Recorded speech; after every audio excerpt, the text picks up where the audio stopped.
किव सचियारा होए, किव कूड़े टूटे पाल। किव सचियारा होए,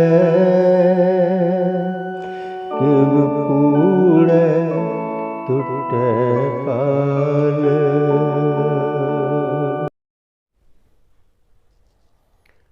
वाहिगुरु जी का खालसा, वाहिगुरु जी की फतेह।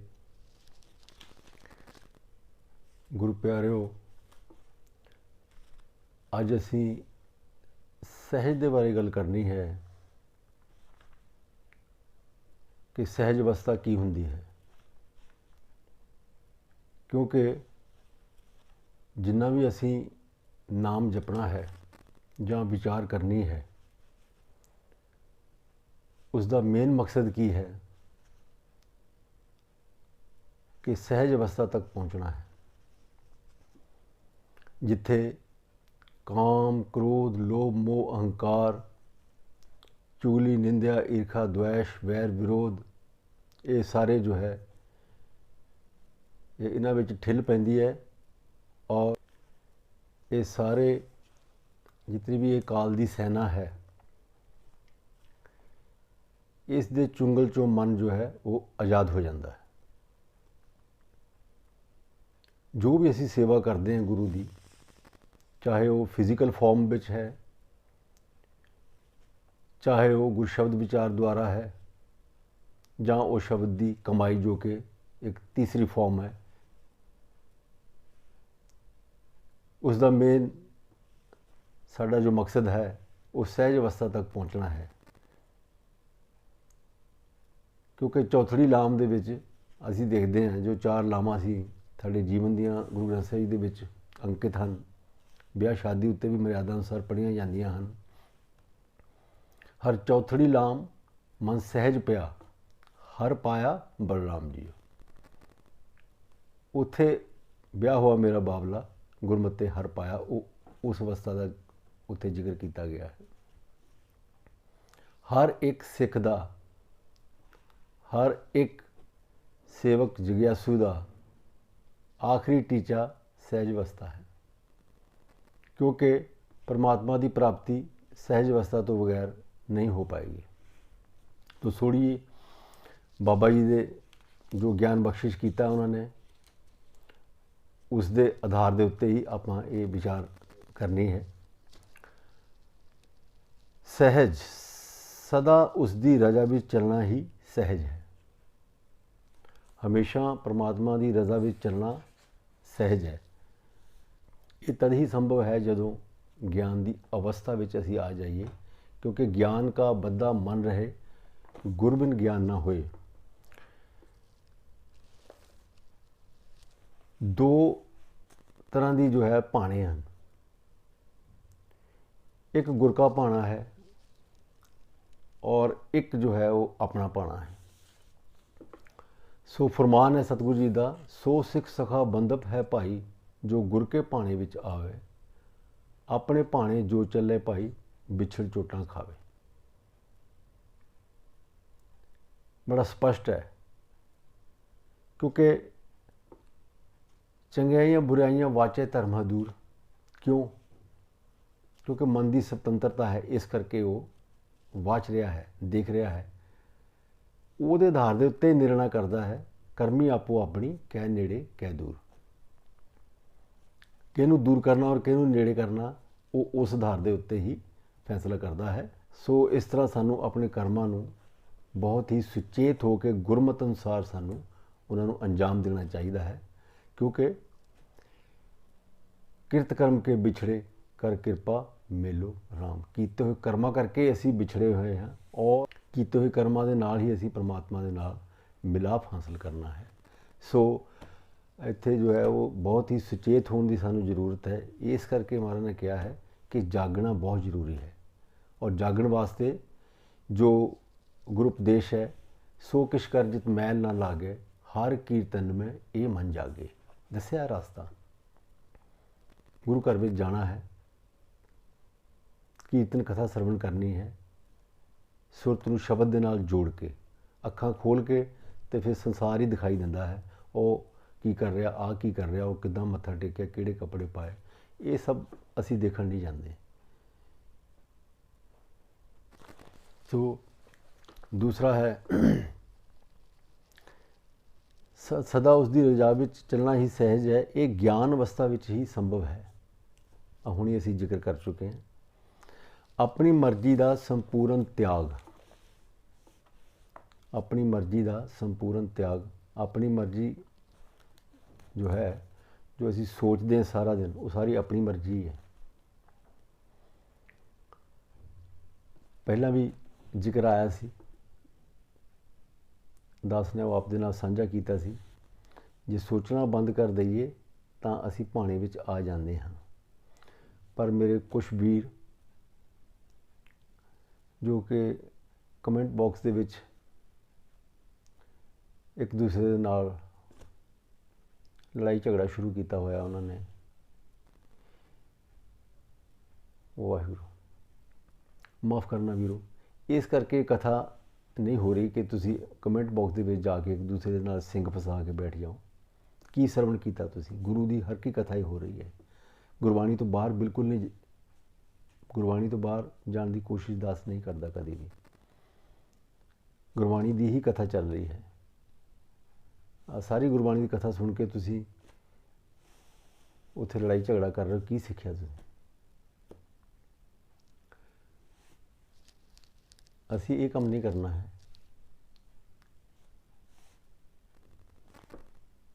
ਇਸ ਤਰ੍ਹਾਂ ਦੇ ਬੜੇ ਬੜੇ ਸ਼ਬਦਾਂ ਦਾ ਇਸਤੇਮਾਲ ਕਰ ਰਹੇ ਹੋ ਉੱਥੇ। ਜਿੰਨੇ ਵੱਡੇ ਵੱਡੇ ਸ਼ਬਦਾਂ ਦਾ ਇਸਤੇਮਾਲ ਅਸੀਂ ਕਰਾਂਗੇ ਲੜਾਈ ਝਗੜੇ ਵਿੱਚ, ਉਨੇ ਸਾਡੀ ਸੁਰਤ ਦੇ ਵਿੱਚ ਖੱਡੇ ਪੈਣਗੇ। ਔਰ ਜਦੋਂ ਅਸੀਂ ਨਾਮ ਸਿਮਰਨ ਵਿੱਚ ਜਾਂ ਸ਼ਬਦ ਵਿਆਸ ਵਿੱਚ ਬੈਠਾਂਗੇ ਤੇ ਉਹ ਸਾਰੇ ਜੋ ਹੈ ਖੱਡਿਆਂ ਦੇ ਵਿੱਚ ਜਾ ਜਾ ਕੇ ਨਾਮ ਗਿਰੇਗਾ, ਖੱਡਿਆਂ ਦੇ ਵਿੱਚ ਜਾ ਜਾ ਕੇ ਆਪਾਂ ਗਿਰਾਂਗੇ। ਸੁਰਤ ਵਿੱਚ ਖੱਡੇ ਪਏ ਹੋਏ ਆ, ਖੱਡਿਆਂ ਵਿੱਚ ਜਾ ਕੇ ਗਿਰੋਗੇ, ਕੋਈ ਅਧਿਆਤਮਿਕ ਤਰੱਕੀ ਨਹੀਂ ਹੋਏਗੀ। ਔਰ ਫਿਰ ਅਸੀਂ ਜੋ ਹੈ ਗੁਰੂ ਨੂੰ ਜਾਂ ਗੁਰਬਾਣੀ ਨੂੰ ਜਾਂ ਫਿਰ ਪਰਮਾਤਮਾ ਨੂੰ ਕੋਸਣਾ ਹੈ। ਗਲਤੀ ਸਾਡੀ ਆਪਣੀ ਹੈ। ਸੋ ਇਸ ਗੱਲ ਦਾ ਧਿਆਨ ਦਿਓ। ਜ਼ਰੂਰੀ ਨਹੀਂ ਕਿ ਸਾਰੀ ਵਿਚਾਰ ਜੋ ਹੈ ਉਹ ਸਾਰਿਆਂ ਦੀ ਇੱਕ ਤਰ੍ਹਾਂ ਦੀ ਵਿਚਾਰ ਹੁੰਦੀ। ਤੁਸੀਂ ਕਿਸੇ ਚੀਜ਼ ਨਾਲ ਅਸਹਿਮਤ ਹੋ ਸਕਦੇ ਹੋ, ਪਰ ਉਹਨੂੰ ਪ੍ਰੈਜੈਂਟੇਸ਼ਨ ਜਿਹੜੀ ਤੁਹਾਡੀ ਹੈ ਉਹ ਅੱਛੀ ਹੋਣੀ ਚਾਹੀਦੀ ਹੈ ਕਿ ਇਸ ਤਰ੍ਹਾਂ ਦੀ ਸ਼ਬਦਾਵਲੀ ਜੋ ਇਸਤੇਮਾਲ ਕਰ ਰਹੇ ਹੋ। ਹੀ is 87 year old, he is a spiritual leader, ਬਾਬਾ ਧਰਮ ਸਿੰਘ ਜੀ, ਔਰ how derogatory word you are using against him। Ki mind set ਹੈ ਤੁਹਾਡਾ? ਕੋਈ ਦੱਸੋ ਕਿੱਥੇ, ਕਿਹੜੀ ਗੁਰਮਤਿ ਤੋਂ ਤੁਸੀਂ ਸਿੱਖਿਆ ਕਿ ਇਸ ਤਰ੍ਹਾਂ ਦੇ ਸ਼ਬਦ ਤੁਸੀਂ ਉਹਨਾਂ ਵਾਸਤੇ ਇਸਤੇਮਾਲ ਕਰ ਰਹੇ ਹੋ? ਮਿੱਠ ਬੋਲੜਾ ਜੀ ਹਰ ਸੱਜਣ ਸੁਆਮੀ ਮੋਰਾ, ਹੁਣ ਸੰਮਲ ਥਕੀ ਜੀ ਉਹ ਕਦੇ ਨਾ ਬੋਲੇ ਕੌੜਾ। ਕੀ ਇਹ ਪੰਕਤੀ ਪੜ੍ਹੀ ਤੁਸੀਂ ਗੁਰੂ ਦੀ? ਤੁਸੀਂ ਆਪਣੀ ਗੱਲ ਨੂੰ ਰੱਖ ਸਕਦੇ ਹੋ, ਪਰ ਨਾਟ ਲਾਈਕ ਦੈਟ ਕਿ ਤੁਸੀਂ ਇੱਕ ਜੋ ਹੈ ਉਹ ਇੱਕ ਸਬ ਸਟੈਂਡਰਡ ਲੈਂਗੁਏਜ ਤੁਸੀਂ ਇਸਤੇਮਾਲ ਕਰ ਰਹੇ ਹੋ। 87 year old एक स्पिरिचुअल आदमी, एक ब्रह्म ज्ञानी, एक ब्रह्म पुरुष ले रहो विचार। सो अपनी मर्जी का संपूर्ण त्याग, आस अनित त्यागो तरंग संत जना की धूड़ मन मंग। बिल्कुल कोई आस अनित तरंगा ਜਿਹੜੀਆਂ दिमाग ਦੇ ਵਿੱਚ ਚੱਲਦੀਆਂ, ਉਹ ਗੁਰੂ ਮਹਾਰਾਜ ਕਹਿੰਦੇ ਬੰਦ ਕਰੋ ਇਹਨਾਂ ਨੂੰ। ਤੇਰੇ ਸੋਚਣ ਨਾਲ ਕੁਛ ਹੁੰਦਾ ਹੈ? ਤੁਸੀਂ ਸਾਰਾ ਦਿਨ ਸੋਚੋ, ਤੁਸੀਂ ਸੋਚਦੇ ਹੀ ਹੋ ਕਿ ਸਾਰਾ ਕੁਝ ਹੋ ਜਾਂਦਾ ਜਿਹੜਾ ਅਸੀਂ ਸੋਚਦੇ। ਤੁਸੀਂ ਇੱਕ ਹਫ਼ਤਾ ਸੋਚੋ, ਇੱਕ ਮਹੀਨਾ ਸੋਚੋ, ਇੱਕ ਸਾਲ ਸੋਚੋ, ਲਿਖੋ ਕਿ ਕੀ ਸੋਚਿਆ, ਕੀ ਉਹ ਸਾਰਾ ਕੁਝ ਹੋ ਗਿਆ। ਔਰ ਕਈ ਕੁਝ ਐਸਾ ਹੁੰਦਾ ਹੈ ਜਿਹੜਾ ਤੁਸੀਂ ਨਹੀਂ ਸੋਚਦੇ। ਹੁਣ ਇੱਥੇ ਉਦਾਹਰਣ ਦੇਣੀ ਪਏਗੀ ਮਾਤਾ, ਇਸ ਕਰਕੇ ਮੈਂ ਥੋੜ੍ਹਾ ਜਿਹਾ ਬਾਹਰ ਜਾਣ ਲੱਗਾ। ਇੱਕ ਮੁੱਖ ਮੰਤਰੀ ਬਣਿਆ, ਉਹਨੇ ਕਦੀ ਸੋਚਿਆ ਵੀ ਨਹੀਂ ਸੀ, ਔਰ ਇੱਕ ਮਹੀਨਾ ਤੱਕ ਉਹਨੇ ਸ਼ੋਰ ਮਚਾ ਕੇ ਸਾਰੀ ਦੁਨੀਆ ਨੂੰ ਦੱਸਿਆ ਕਿ ਮੇਰੇ ਭਾਂਡੇ ਵਿੱਚ ਇੰਨੀ ਜਗ੍ਹਾ ਨਹੀਂ ਜਿੰਨੀ ਵੱਡੀ ਦਾਤ ਮੈਨੂੰ ਮਿਲ ਗਈ।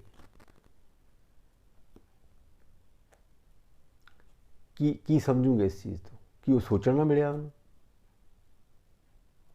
ਨਹੀਂ। ਵੱਡੀ ਵਡਿਆਈ ਜਾਂ ਪੁੱਛਣਾ ਦਾਤ, ਵੱਡੀ ਵਡਿਆਈ ਜਾਂ ਆਪੇ ਆਪ। ਆਸਾ ਦੀ ਦੀਵਾਰ ਵਿੱਚ ਪੜ੍ਹਨਾ ਕਿ ਇੰਨਾ ਵੱਡਾ ਹੈ ਪਰਮਾਤਮਾ, ਉਹ ਦਾਤ ਦੇਣ ਲੱਗਾ ਪੁੱਛਦਾ ਨਹੀਂ ਹੈ ਔਰ ਜਦੋਂ ਦਿੰਦਾ ਦਾਤ ਆਪਣੇ ਆਪ ਦਿੰਦਾ, ਔਰ ਉਹਨਾਂ ਉਹਨੂੰ ਕਾਬਿਲ ਬਣਾਉਂਦਾ ਕਿ ਉਹ ਦਾਤ ਨੂੰ ਸੰਭਾਲ ਪਾਏ। ਔਰ ਇੱਕ ਹੋਰ ਹੈ ਜੋ ਹਰ ਰੋਜ਼ ਸੋਚ ਰਿਹਾ ਹੈ ਕਿ ਉਹ ਦਾਤ ਉਹਨੂੰ ਮਿਲ ਜਾਏ, ਉਹ ਕੀ ਉਹਨੂੰ ਮਿਲੀ ਹੈ? ਨਹੀਂ। ਬਸ ਮੈਂ ਇੱਥੋਂ ਵਾਪਸ, ਕਿਉਂਕਿ ਉਹ ਸਮਝਾਉਣਾ ਬਹੁਤ ਜ਼ਰੂਰੀ ਹੋ ਗਿਆ, ਕਿਉਂਕਿ ਉਹ ਵੀਰ ਜੋ ਹੈ ਸਮਝ ਨਹੀਂ ਪਾ ਰਹੇ ਇਸ ਜੋ ਹੈ ਵਿਚਾਰ ਨੂੰ, ਸਮਝ ਨਹੀਂ ਪਾ ਰਹੇ, ਉਹਨਾਂ ਦੇ ਪੱਲੇ ਨਹੀਂ ਪੈ ਰਹੀ ਹੈ। ਕਿਉਂਕਿ ਜਦੋਂ ਬੁੱਧੀ ਦੇ ਉੱਤੇ ਕ੍ਰੋਧ ਜਾਂ ਹੰਕਾਰ ਜਾਂ ਹਉਮੈ ਜਿਹੜੇ ਸਵਾਰ ਹੋ ਜਾਂਦੀ ਹੈ, ਫਿਰ ਉਹ ਕੁਝ ਸਮਝਣ ਨਹੀਂ ਦਿੰਦੀ। ਇਸ ਕਰਕੇ ਵਿਵੇਕ ਬੁੱਧੀ ਵਾਸਤੇ ਗੁਰੂ ਨੇ ਅਰਦਾਸ ਕਰਨ ਲਈ ਕਿਹਾ। ਵਿਵੇਕ ਬੁੱਧੀ ਉਹ ਬੁੱਧੀ ਜਿਹੜੀ ਸੱਚ ਔਰ ਝੂਠ ਦਾ ਨਿਸਤਾਰਾ ਕਰ ਸਕੇ, ਜਿਹੜੀ ਸੰਸਾਰ ਔਰ ਨਿਰੰਕਾਰ ਨੂੰ ਅਲੱਗ-ਅਲੱਗ ਦੇਖਦੀ, ਉਹ ਵਿਵੇਕ ਬੁੱਧੀ ਹੈ। ਹਾਰ ਪਰਿਓ ਸੁਆਮੀ ਕੇ ਦੁਆਰੇ ਦੀਜੈ ਬੁੱਧ ਵਿਵੇਕਾ। ਗੁਰੂ ਨੇ ਵੀ ਅਰਦਾਸ ਕੀਤੀ ਪਰਮਾਤਮਾ ਅੱਗੇ ਕਿ ਉਹ ਬੁੱਧੀ ਮੈਨੂੰ ਦੇ ਦਿਓ। ਸੋ ਵੀਰੋ, ਥੋੜ੍ਹਾ ਜਿਹਾ ਵਿਚਾਰਿਆ ਕਰੋ। ਬਹੁਤ ਕੀਮਤੀ ਪੰਕਤੀਆਂ ਹੈ, ਇਸ ਕਰਕੇ ਨਹੀਂ ਕਿ ਮੈਂ ਦੱਸ ਰਿਹਾ, ਇਹ ਗੁਰੂ ਸਾਹਿਬ ਦੀਆਂ ਪੰਕਤੀਆਂ, ਗੁਰਬਾਣੀ ਦੀਆਂ, ਜਿਹੜਾ ਸਾਡਾ ਗੁਰੂ ਹੈ। ਇਸ ਕਰਕੇ ਇਹਦੇ ਵਿੱਚ ਥੋੜ੍ਹਾ ਜਿਹਾ ਧਿਆਨ ਦੇ ਕੇ ਸ਼ਰਵਣ ਕਰਿਆ ਕਰੋ ਔਰ ਠੰਡੇ ਦਿਮਾਗ ਦੇ ਨਾਲ ਸੋਚੋ, ਤੁਹਾਨੂੰ ਜ਼ਰੂਰ ਕੁਛ ਨਾ ਕੁਛ ਜ਼ਰੂਰ ਮਿਲੇਗਾ। ਅਸੀਂ ਦਾਸ ਉਹੀਓ ਟੌਪਿਕ ਜੋ ਹੈ, ਉਹੀਓ ਵਿਸ਼ੇ ਲੈ ਰਿਹਾ ਕਿ ਜਿਹੜੇ ਸਾਡੇ ਗ੍ਰਸਤ ਜੀਵਨ ਦੇ ਵਿੱਚ ਸਾਡੇ ਕੰਮ ਆਉਣ। ਦਾਸ ਵੀ ਆਪ ਵਿੱਚੋਂ ਇੱਕ ਹੈ। ਸੋ ਆਪਣੀ ਮਰਜ਼ੀ ਦਾ ਸੰਪੂਰਨ ਤਿਆਗ ਅਤੇ ਪਰਮਾਤਮਾ ਦੀ ਮਰਜ਼ੀ ਨੂੰ ਸਵੀਕਾਰ ਕਰਨਾ, ਚਾਹੇ ਫਾਇਦਾ ਹੋਵੇ ਜਾਂ ਨੁਕਸਾਨ, ਚਾਹੇ ਦੁੱਖ ਹੋਵੇ ਜਾਂ ਸੁੱਖ।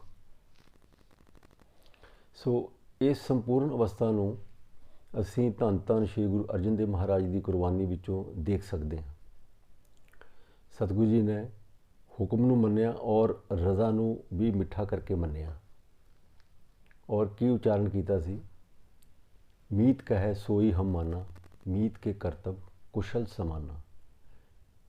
ਏਕ ਹੈ ਟੇਕ ਮੇਰੇ ਮਨ ਚੀਤ, ਜਿਸ ਕਿਛ ਕਰਨਾ ਸੋ ਹਮਰਾ ਮੀਤ। ਰਤਾ ਭਰ ਵੀ ਉਹਨਾਂ ਦੇ ਮਨ ਦੇ ਵਿੱਚ ਕੋਈ ਪਰਮਾਤਮਾ ਦੇ ਪ੍ਰਤੀ ਰੋਸ ਪੈਦਾ ਨਹੀਂ ਹੋਇਆ। ਇਹ ਹੈ ਸਹਿਜ ਅਵਸਥਾ। ਮਨ ਦੇ ਫੁਰਨੇ ਨੂੰ ਅਹਿਮੀਅਤ ਨਾ ਦੇਣਾ ਔਰ ਫੁਰਨੇ ਨੂੰ ਕੱਟ ਦੇਣਾ। ਮਨ ਦੇ ਫੁਰਨੇ ਨੂੰ ਵਾਚ ਕਰਨਾ, ਇਹ ਮਨ ਦੇ ਦਰਸ਼ਨ ਹੈ, ਬੜਾ ਕਠਿਨ ਹੈ। ਆਪ ਦੇਖੋ ਦਿਨ ਦੇ ਵਿੱਚ ਕਿੰਨਾ ਕੁਛ ਅਸੀਂ ਸੋਚਦੇ, ਕਿੰਨੇ ਫੁਰਨੇ ਆਉਂਦੇ। ਕਦੋਂ ਅਸੀਂ ਇਹਨੂੰ ਓਬਜ਼ਰਵ ਕਰਦੇ ਹਾਂ, ਕਦੋਂ ਦੇਖਦੇ ਕਿ ਕਿਹੜਾ ਫੁਰਨਾ ਆਇਆ। ਜਾਗਣ ਦੀ ਨਿਸ਼ਾਨੀ ਇਹੀ ਹੋਈ ਹੈ ਕਿ ਆਪਣੇ ਮਨ ਦੇ ਫੁਰਨੇ ਨੂੰ ਦੇਖਣਾ, ਆਪ ਦੇਖਣਾ। ਔਰ ਅਗਰ ਉਹ ਫੁਰਨਾ ਮਾਇਕੀ ਹੈ ਜਾਂ ਮਾਇਆਵੀ ਹੈ, ਉਹਨੂੰ ਅਹਿਮੀਅਤ ਨਾ ਦੇਣਾ, ਉਹਨੂੰ ਕੱਟਣਾ। ਦਿਮਾਗੀ ਦਾਅ ਪੇਚ ਬੰਦ ਕਰਨਾ। ਕਿਸੇ ਨੂੰ ਨੀਚਾ ਦਿਖਾਉਣ ਦੀ ਕੋਸ਼ਿਸ਼ ਕਰਨਾ ਜਾਂ ਆਪਣੇ ਆਪ ਨੂੰ ਉੱਚਾ ਦਿਖਾਉਣ ਦੀ ਕੋਸ਼ਿਸ਼ ਕਰਨਾ, ਬਹੁਤ ਸਿਆਣਪਾਂ ਦਿਖਾਣੀਆਂ, ਦਾਅ ਪੇਚ। ਸਹਿ ਸਿਆਣਪਾਂ ਲੱਖ ਹੋਏ ਤਾਂ ਇੱਕ ਨਾ ਚੱਲੇ ਨਾਲ। ਇਹ ਸਾਰੀਆਂ ਸੋਚਾਂ ਜਿਹੜੀਆਂ, ਇਹ ਸਾਨੂੰ ਗੁਰਮਤਿ ਦੇ ਰਾਹ ਦੇ ਉੱਤੇ ਚੱਲਣ ਨਹੀਂ ਦਿੰਦੀਆਂ ਔਰ ਗੁਰੂ ਨਾਲੋਂ, ਪਰਮਾਤਮਾ ਨਾਲੋਂ ਹਮੇਸ਼ਾ ਸਾਡੀ ਦੂਰੀ ਜਿਹੜੀ ਹੈ ਉਹ ਬਣੀ ਰਹਿੰਦੀ ਹੈ। ਸੋ ਅਗਰ ਅਸੀਂ ਇਹਨਾਂ ਨੂੰ ਆਸ, ਅਨਿਤ, ਤਿਆਗੋ, ਤਰੰਗ ਔਰ ਜੋ ਵੀ ਮਨ ਦੇ ਫੁਰਨੇ ਸਾਡੇ ਉੱਠਦੇ ਆ ਬਾਰ-ਬਾਰ, ਅਸੀਂ ਉਹਨਾਂ ਫੁਰਨਿਆਂ ਨੂੰ ਦੇਖੀਏ। ਜਿਹੜੇ ਫੁਰਨੇ ਸਾਨੂੰ ਗੁਰੂ ਵੱਲ ਲੈ ਕੇ ਜਾਂਦੇ ਆ, ਉਹਨਾਂ ਨੂੰ ਅਸੀਂ ਫੋਲੋ ਕਰੀਏ। ਔਰ ਜਿਹੜੇ ਸਾਨੂੰ ਦੁਰਮਤ ਵੱਲ ਲੈ ਕੇ ਜਾਂਦੇ ਆ, ਉਹਨਾਂ ਦਾ ਅਸੀਂ ਤਿਆਗ ਕਰੀਏ। ਤਾਂ ਅਸੀਂ ਸੁੱਤੇ ਸਿੱਧੇ ਹੀ ਜੋ ਹੈ ਉਹ ਗੁਰੂ ਸ਼ਰਨ ਵਿੱਚ ਜਾ ਸਕਦੇ ਹਾਂ। ਇਹ ਜੋ ਹੈ ਜਿੰਨਾ ਸੌਖਾ ਇਹ ਕਹਿਣਾ ਹੈ, ਉਨਾ ਹੀ ਔਖਾ ਜੋ ਹੈ ਇਸ ਨੂੰ ਮੰਨਣਾ, ਇਹਨੂੰ ਹੰਡਾਉਣਾ ਬਹੁਤ ਔਖਾ ਹੈ। ਜੀਂਦੇ ਜੀ ਮਰ ਜਾਣ ਦੇ ਬਰਾਬਰ ਹੈ। ਗੁਰੂ ਨੇ ਖੁਦ ਕਿਹਾ ਹੈ, ਸ਼ਬਦ ਮਰੋ ਫਿਰ ਜੀਵੋ ਸਦੀ, ਤਾਂ ਫਿਰ ਮਰਨ ਨਾ ਹੋਈ। ਕਿ ਇੱਕ ਵਾਰ ਜੋ ਹੈ ਉਹ ਸ਼ਬਦ ਦੇ ਨਾਲ ਆਪਣੇ ਮਨ ਨੂੰ ਮਾਰ ਲਓ ਪੂਰੀ ਤਰ੍ਹਾਂ ਦੇ ਨਾਲ, ਔਰ ਫਿਰ ਐਸਾ ਜੀਵਨ ਉਹਦੇ ਵਿੱਚੋਂ ਨਿਕਲ ਕੇ ਆਏਗਾ ਕਿ ਫਿਰ ਦੁਬਾਰਾ ਜੋ ਹੈ ਇਸ ਦੁਨੀਆ ਉੱਤੇ ਆਉਣਾ ਜਾਣਾ ਜੋ ਹੈ ਉਹ ਖਤਮ ਹੋ ਜਾਏਗਾ ਸदैव ਵਾਸਤੇ। ਔਰ ਪਰਮਾਤਮਾ ਦੇ ਵਿੱਚ ਸਾਡੀ ਜੋ ਜੋਤ ਹੈ ਉਹ ਵਿਲੈ ਹੋ ਜਾਏਗੀ ਔਰ ਜੀਵਨ ਮਰਨ ਦਾ ਚੱਕਰ ਜੋ ਹੈ ਸਾਰਾ ਉਹ ਖਤਮ ਹੋ ਜਾਏਗਾ। यही सहज अवस्था है, क्योंकि सहज तो बाद ही परमात्मा की प्राप्ति है। हर चौथड़ी लाम मन सहज पिया, हर पाया बलराम जियो। सो ये बेनतियाँ जो है इतनियाँ प्रवान करनियाँ, भुलों चुकों की माफ़ी। वाहिगुरू जी का खालसा, वाहिगुरू जी की फतेह।